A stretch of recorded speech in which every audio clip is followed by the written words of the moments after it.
हमारी आंख में कई हिस्से होते हैं, जैसे कॉर्निया, प्यूपल, लेंस, रेटिना इत्यादि। इन सभी हिस्सों के मिले जुले सहयोग और ब्रेन के कॉम्बिनेशन से हम किसी दृश्य को देख पाते हैं। हम जो दृश्य देखते हैं उसकी क्वालिटी बहुत हद तक आंख में मौजूद नेचुरल लेंस, जिसे क्रिस्टलाइन लेंस भी कहा जाता है, पर निर्भर करती है। ये ट्रांसपेरेंट और फ्लेक्सिबल लेंस कैप्सुलर बैग के अंदर और कॉर्निया के पीछे रहता है और इसके चारों तरफ जोनुलर फाइबर जुड़े रहते हैं जो इसे अपनी पोजीशन पर बनाए रखते हैं। यह लेंस बाहर से आती हुई लाइट को रेटिना पर फोकस करने का काम करता है और जब लाइट बिना किसी रुकावट के इस लेंस से पास होकर रेटिना पे फोकस हो जाती है, तब हमें कोई भी वस्तु स्पष्ट रूप से दिखाई पड़ती है। कभी कभी वृद्धावस्था में क्रिस्टलाइन लेंस धुंधला और दुधिया रंग का हो जाता है और लाइट के रास्ते में रुकावट पैदा कर देता है। इस स्थिति को कैटरैक्ट यानी कि मोतियाबिंद कहते हैं। मोतियाबिंद में आदमी को आंशिक या पूरी तरह से दिखना बंद हो सकता है। मोतियाबिंद सही करने का एकमात्र कारगर तरीका है कि खराब हो चुके नेचुरल लेंस को हटाकर एक ट्रांसपेरेंट आर्टिफिशियल लेंस लगाया जाए। इस आर्टिफिशियल लेंस को इंट्रा ऑकुलर लेंस इम्प्लांट कहा जाता है और इसे सर्जरी करके नेचुरल लेंस की जगह पर लगाया जाता है। कैटरैक्ट सर्जरी दुनिया की सबसे सुरक्षित और सबसे ज्यादा की जाने वाली सर्जरीज में से एक है। कैटरैक्ट सर्जरी आंख के एंटीरियर हिस्से में की जाती है, जिसमें स्क्लेरा, कॉर्निया, इरिस और लेंस सम्मिलित होते हैं। इस सर्जरी में लोकल एनेस्थीसिया का इस्तेमाल करके केवल आंख को शून्य किया जाता है और सर्जरी के दौरान पेशेंट होश में ही रहता है। सर्जरी से पहले आंखों में आई ड्रॉप्स डाले जाते हैं। सबसे पहले सर्जन स्क्लेरा और कॉर्निया के जंक्शन पे मेन इंसिशन लगाता है।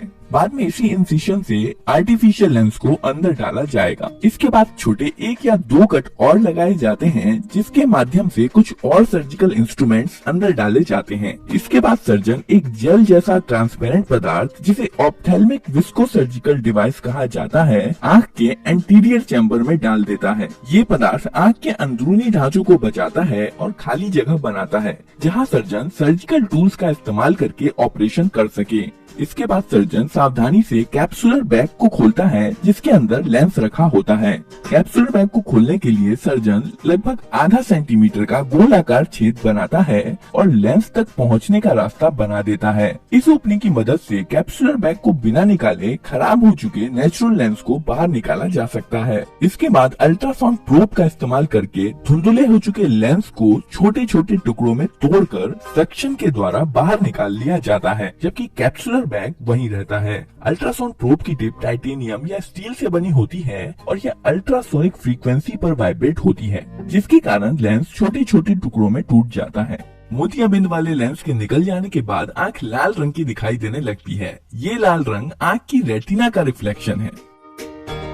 अंततः एक क्लियर आर्टिफिशियल लेंस को इंजेक्टर की मदद से लगा दिया जाता है। ये आर्टिफिशियल लेंस धीरे से कैप्सुलर बैग के अंदर खुल जाता है और नेचुरल लेंस की जगह ले लेता है। आर्टिफिशियल लेंस आंख के बीच में फिक्स रहता है और ना ही यह महसूस होता है और ना ही दिखाई देता है। सर्जरी के दौरान जो आंख में इंसिशन लगाए जाते हैं वो अपने आप ही बंद हो जाते हैं।